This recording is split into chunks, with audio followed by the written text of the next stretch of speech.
Bismillahirrahmanirrahim. Assalamualaikum warahmatullahi wabarakatuh.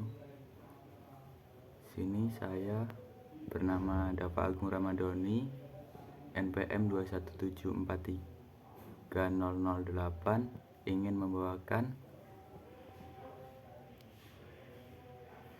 praktek perdagangan manusia dan permasalahannya. Untuk definisi perdagangan manusia itu merupakan kejahatan yang merupakan pelanggaran berat hak asasi manusia. Kasus perdagangan manusia cenderung meningkat dari tahun ke tahun. Perdagangan manusia merupakan kejahatan terhadap kemanusiaan yang merupakan tragedi terhadap nilai kemanusiaan itu sendiri. Pada prakteknya, perdagangan manusia umumnya yang menjadi korban adalah perempuan dan anak-anak. Mereka merupakan kelompok yang rentan yang seringkali dijadikan sasaran empuk para trafficker. Perdagangan manusia tidak lagi mengenal batas wilayah, baik antar kota, provinsi di Indonesia ataupun antar negara. Menurut Undang-Undang Nomor 21 Tahun 2007 tentang Pemberantasan Tindakan Pidana Perdagangan Orang yang memiliki definisi perdagangan manusia dengan mentransplantasi protokol Palermo PBB tersebut memiliki makna sebagai berikut. Perdagangan manusia ialah tindakan perekrutan, pengangkutan, penampungan, pengiriman, pemindahan, atau penerimaan seseorang dengan ancaman kekerasan, penggunaan kekerasan, penculikan, penyekapan, pemalsuan, penipuan, penyalahgunaan kekuasaan atau posisi rentan, penjeratan utang atau pemberi bayaran atau manfaat.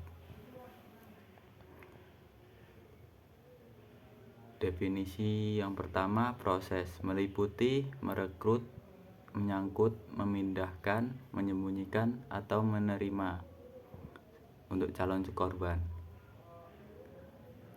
Yang kedua, sarana untuk mengendalikan korban pelaku menggunakan ancaman berbagai bentuk kekerasan, penculikan, penipuan, kecurangan, penyalahgunaan kekuasaan atau posisi rentan, atau pemberian untuk penerimaan pembayaran, keuntungan untuk memperoleh persetujuan dari orang yang memegang kendal atas korban. Yang ketiga, tujuan meliputi tindakan eksploitasi, setidaknya untuk prostitusi atau bentuk eksploitasi seksual lainnya, kerja paksa, perbudakan, penghambaan, dan pengambilan organ tubuh.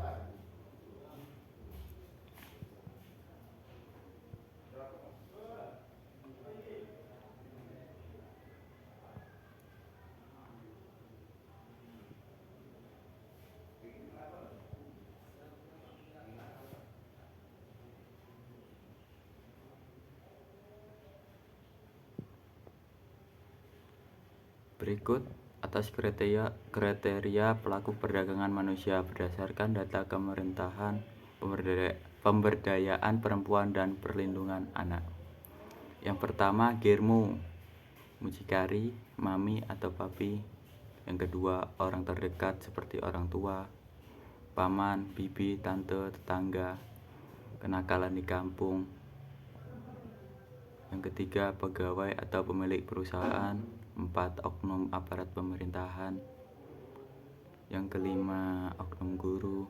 Yang keenam, sindikat perdagangan orang. Mengenai kriteria korban, siapa saja bisa menjadi korban, tidak mengenal umur maupun jenis kelamin. Namun pada umumnya yang sering menjadi korban adalah perempuan dan anak karena posisinya yang rentan, rawan terhadap tindakan eksploitasi.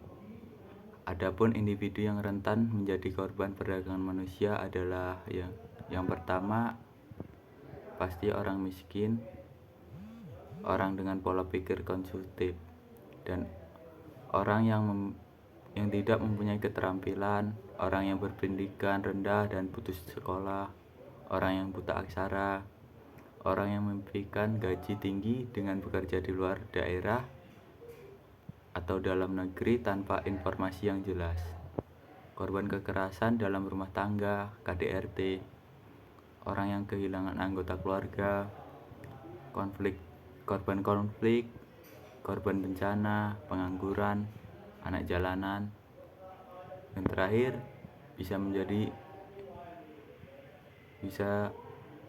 terakhir janda cerai pada pernikahan dini.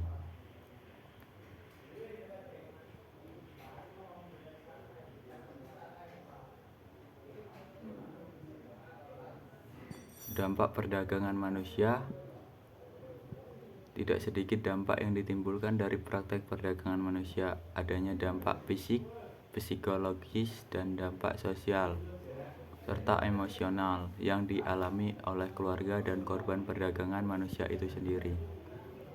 Dampak yang ditimbulkan tersebut yaitu yang pertama terkucil, yang kedua depresi, bisa mengakibatkan gangguan jiwa berat, yang ketiga bisa mengalami penyiksaan, akan terjadi cacat fisik, yang keempat putus asa dan hilang harapan, kelima terganggunya fungsi reproduksi, keenam kehamilan yang tidak diinginkan, yang ketujuh bila dilacurkan akan terinfeksi HIV AIDS, yang kedelapan kematian bagi korban, yang kesembilan adanya rasa malu yang dialami oleh keluarga korban, yang ke-10 merasa adanya pandangan negatif oleh masyarakat sekitar.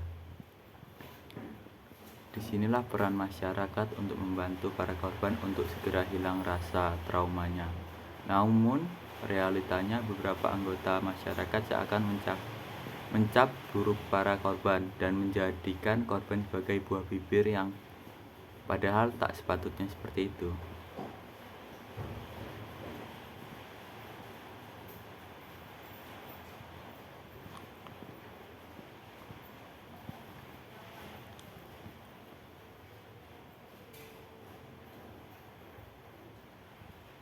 Di sini saya akan menjelaskan peraturan hukum atas praktek perdagangan manusia.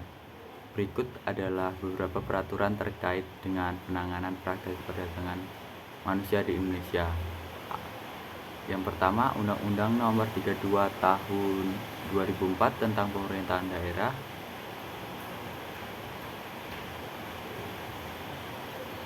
Yang kedua, Undang-Undang Nomor 21 Tahun 2007 tentang Pemberantasan Tindak Pidana Perdagangan Orang.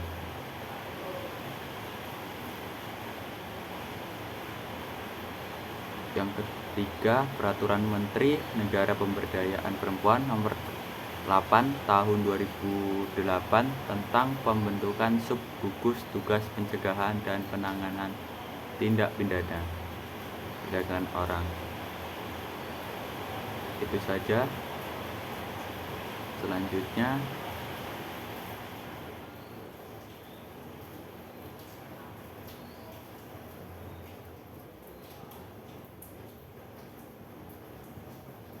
untuk kesimpulan, hukum di Indonesia itu sekarang jika diibaratkan sebagai seorang manusia, maka dia adalah manusia yang kehilangan jati dirinya, yang lupa akan jati dirinya sendiri. Ia menjadi terasing pada dirinya sendiri. Ia tidak menyadari apa yang menjadi hakikat dan tujuan hidupnya. Maka kurang lebih seperti itulah hukum di Indonesia sekarang ini. Bagaimana bisa hukum ini memberi rasa keadilan dan bagaimana bisa hukum ini berjalan efektif jika dalam proses pembuatan produk hukum itu sendiri banyak sekali kepentingan-kepentingan yang memboncenginya, atau bahkan ada istilah UU pesanan. Itu saja yang bisa saya sampaikan dari praktek perdagangan manusia dan permasalahannya sebagai bentuk